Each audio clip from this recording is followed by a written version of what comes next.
안녕하십니까. 황태순TV의 황태순입니다. 오늘 2020년 4월 15일 드디어 4.15 총선 투표일이 시작되었습니다.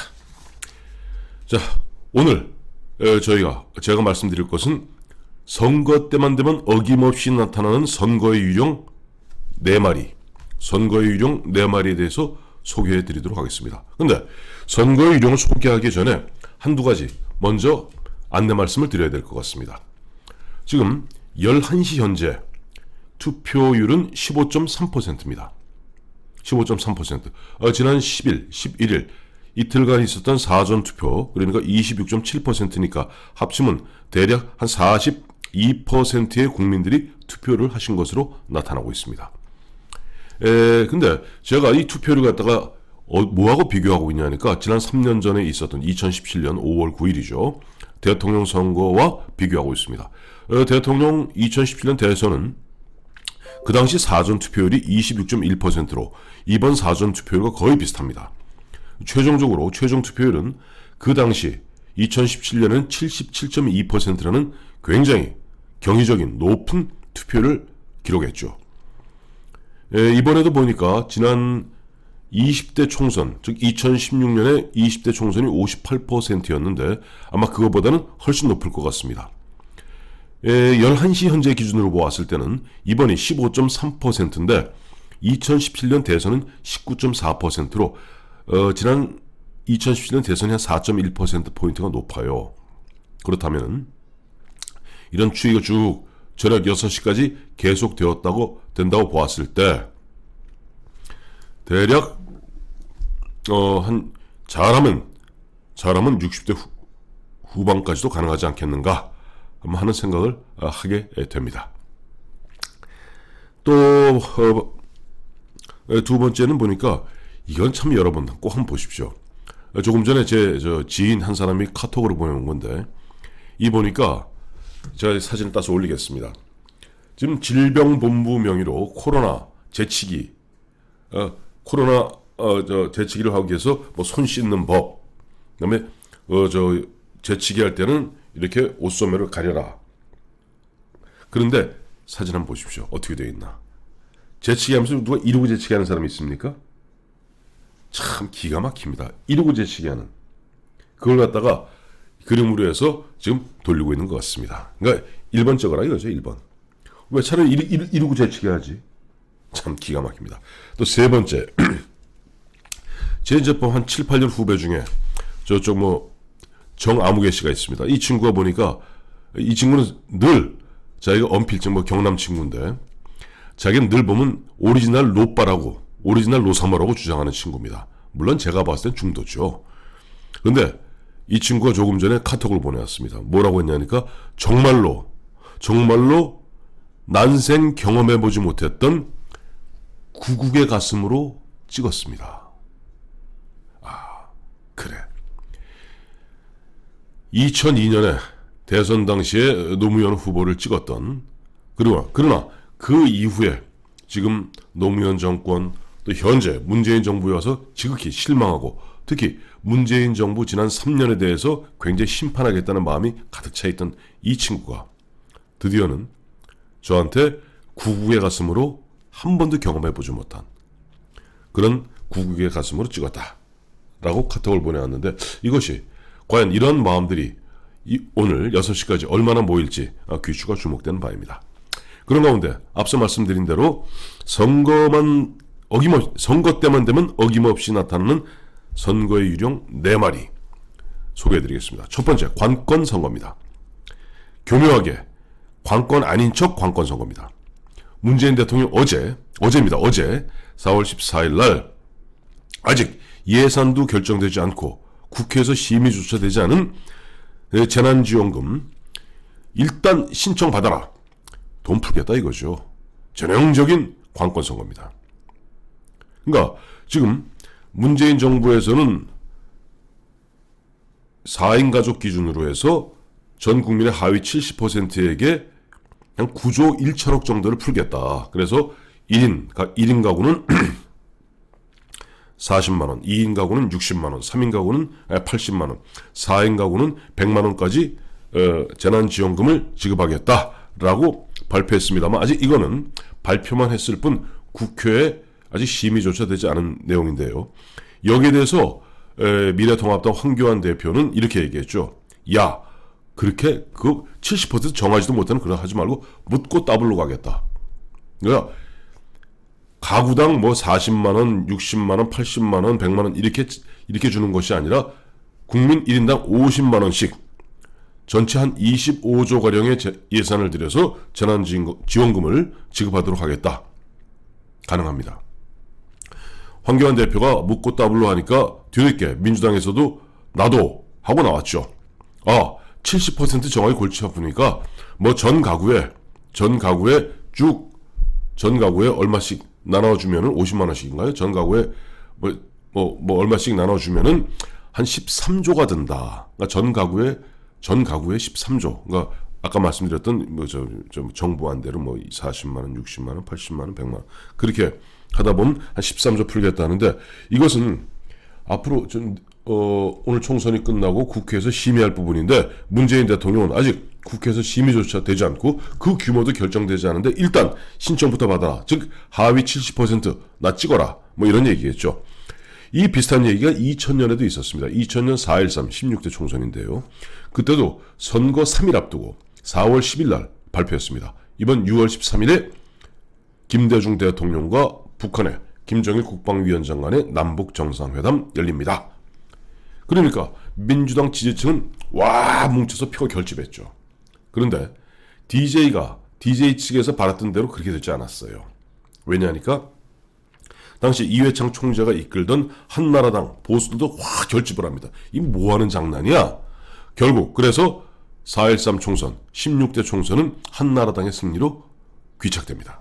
그러니까 관권선거라 그래서 국민들이 흔한 얘기로 그런 교묘한 관권선거 한다고 국민들이 다 혹하는 건 아닙니다. 자, 선거 때만 되면 나타나는 선거의 유령, 두 번째 유령. 바로 심판의 반칙.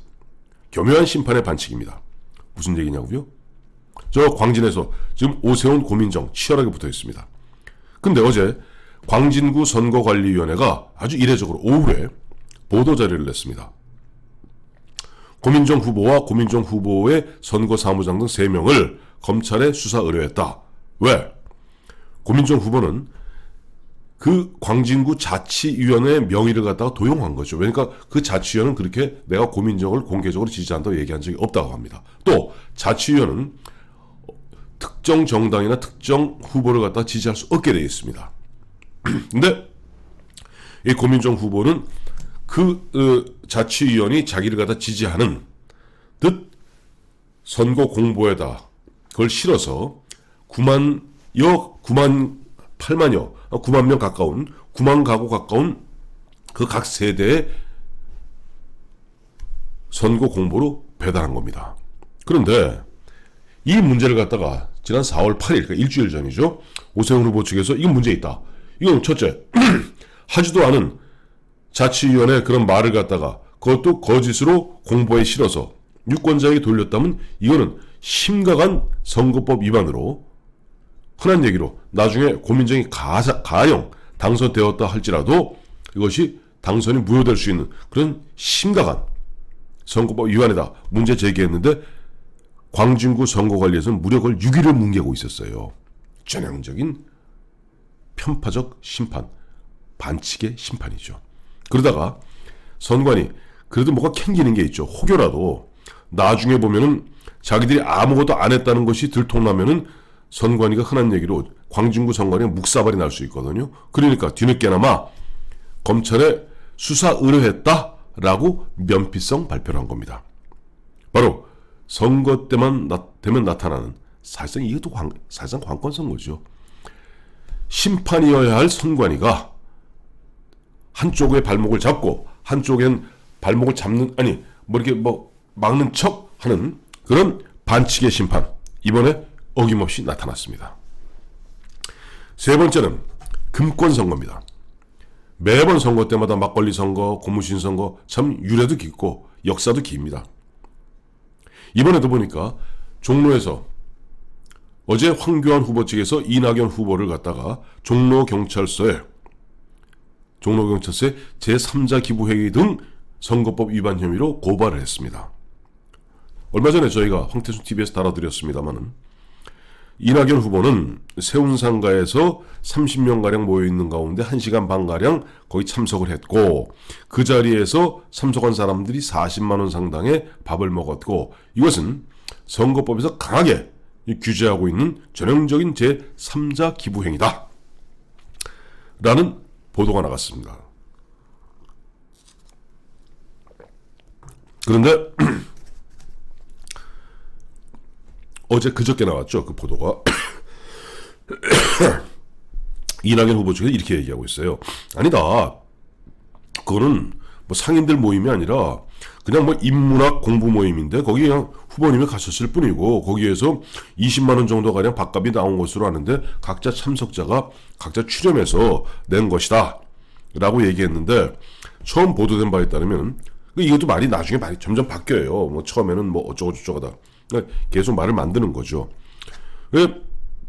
이낙연 후보가 그래 1시간 반 동안 30명 가량이 있는 가운데 있었고 처음에 보도된 바에 따르면 그 낙원상가에 있는 무슨 상인회 회장인가 상인협회 회장인가가 돈을 냈다는 거예요. 흔히 우리가 선거판에서 흔히 꼼수로 쓰는 그 방법입니다. 근데 그렇기 때문에 선관위에서는 만약에 이것이 야당 후보가 그랬다 그러면 당장에 아마 경을 쳐도 크게 경을 쳤을 그런 이야기인데 모르겠어요. 지금 황교안 후보 측에서 이낙연 후보를 대상으로 종로경찰서에서 고발을 했는데 종로경찰서에 고발했는데 지금 청와대에서 완벽하게 장악당하고 있고 청와대를 위해서는 그야말로 헌신을 다하고 있는 대한민국 경찰이 얼마나 진실을 파헤치기 위해서 열과 성을 다해서 수사에 임할지도 귀추가 주목되는 부분입니다. 근데 그런 거 잘 하셔야 돼요. 1960년 4.15 부정선 3.15죠 그때는 3.15 부정선거도 보면은 관이 개입하고 그것을 갖다가 수사해야 될 경찰 등이 오히려 보면 앞장서서 그런 나쁜 짓을 했기 때문에 완전히 경찰이 그 당시 더 이상 경찰을 못 믿겠다 하고 검찰의 철저한 통제 밑으로 두게 된 결정적 계기가 3.15 부정선거였던 겁니다. 자, 또 선거 때만 되면 나타나는 어김없이 나타나는 오페라의 유령이 아니라 선거의 유령. 오페라의 유령이 아닙니다. 선거의 유령 네 번째 막말입니다. 막말인데 이제 보면 우리 막말과 흑색선전 이건 조금 구분하셔야 돼요. 흑색선전 마타도와는 허위사실을 갖고 상대방을 중상모략하는 것은 선거법이 아니라 선거법 플러스 일반 형법에 의해서 강하게 처벌하고 있습니다. 그런데 선거법은 뭐라고 규정되어 있냐니까 선거운동이라 하면 내가 당선되거나 누구를 당선되게 하거나 누구를 당선되지 못하게 하는 모든 일체의 행위를 합법적 선거운동으로 보고 있습니다. 왜 상대방을 당선 못되게 하는 것이 합법적 선거운동일까요? 대부분 후보들은 자기의 잘못을 감추고 분식하고 분장하고 보면 때로는 거짓말까지 합니다. 근데 그것을 갖다 파헤칠 사람은 결국 가장 상대방의 약점을 잘 아는 경쟁자일 수밖에 없습니다. 그래서 상대방이 이와 같은 거짓말을 했고 이와 같은 엉터리 사람이라고 얘기하는 것은 그거는 문제가 안 됩니다. 그런데 이번에 보니까 저쪽 경기도 단원에서 지금 출마하고 있는 이른바 조국 수호대장 그러니까 조국 전 법무장관을 수호하기 위해서 열혈 뛰고 있는 조국 백서의 필진 중에 한 사람인 김남국 변호사가 있습니다. 근데 김남국 변호사가 조국 백서만 쓰는 줄 알았더니 또 희한하게 작년에 보니까 쓰리 연고전 팟캐스트예요. 이게 이제 막말하는 거죠. 유료니까 막 500원이라고 그러던가요. 막 막말을 막 하는 거기에 쓰리 연고전이라는 것이 세 명의 남자가 연고라는 것은 연애의 고수이거나 연애의 고자이거나 그래서 이 사람들이 모여서 그야말로 그저 막 상소리 해갖고 여성을 갖다 도마 위에 올려놓고 여성 비하 발언, 여성을 갖다가 뭐 성적 놀이에 그리고 그냥 막 치부하면서 낄낄거리는 그런 유의 이야기였던 모양인데 김남국 씨가 거기에 출연을 다수 했다는 거예요. 그런 보도가 나가자 어제는 윤호중 민주당 사무총장은 아니다. 알고 우리가 알아봤더니 들어봤더니 그 뭐 내용도 별거 아니고 보니까 그저 김남국 씨는 주로 이제 연애 고수가 아니라 연애 고자 역할을 가서 한 2번 출연한 것으로 알고 있다. 라고 이른바 꼬리를 잘랐습니다. 그런데 조선일보 등의 보수 언론에서 팩트 체크를 해보니 그게 아니에요. 뭐 팟캐스트 뻔한 거 아니에요. 들어보면 되는 거니까 돈 내고. 김남국 변호사는 거기에 한 20여 차례 이상 출연했고 거기서 아무 얘기 안 하면 못하러 출연해요. 거기에 보면 꿍짝을 맞추고 보면 저는 그 내용 보도된 내용을 보면서 아이고 참 이런 참 철없는 친구들 그거 갖다 자기들끼리 하는 얘기로 술 먹고 낄낄거리고 해야 될 얘기를 갖다가 팟캐스트라는 거에서 그걸 갖다가 돈벌이의 도구로 쓰고 거기에 이름 알리는 도구로 썼다니 한심하기 짝이 없는데 어쨌든 이런 부분에 대해서 윤호중 씨는 다 꼬리 자르고 도망갔어요. 왜냐니까 지금 기자들이 막 그 문제에서 취재하려니까 하루만 버티면 된다는 거지. 만약에 지금 김남국 씨가 여당 후보가 아니라 야당 후보였다고 생각해 보십시다. 야당 후보로서 미래통합당 후보로 나왔다면 아마 어제 하루 종일 KBS, MBC, SBS를 비롯한 관제 언론들이 아마 들었다 놨다 했을 겁니다. 또 교통방송, 또 저쪽 뭐 뉴스 공작소인가요? 김어준이 아마 들었다 나왔고 사람 심지어는 더 이상 삶을 갖다가 살 의욕을 잃게 만들고 아마 저 한강에 뛰어들게 만들었을 겁니다. 그런데 김남국 거는 슬그머니 묻어버리고 그 다음에 하루만 버티면 된다 이런 식인데 이런 어떻게 파렴치하게 짝이 없는 선거 때만 되면 나타나는 네 마리의 용 어김없이 나타나죠. 관권, 심판의 반칙, 금권, 막말 이런 부분들 우리 국민들이 유권자분들이 그야말로 앞서 제가 소개해드린 정모 제 후배 이야기 나라를 살리는 구국의 가슴으로 냉철하게 판단하고 유권자 자기 주권을 갖다 행사하기를 부탁드립니다. 참 투표는 하셨습니까? 투표 안 하셨으면은 점심 자시고 6시까지 투표하니까 가서 꼭 투표하십시오. 감사합니다.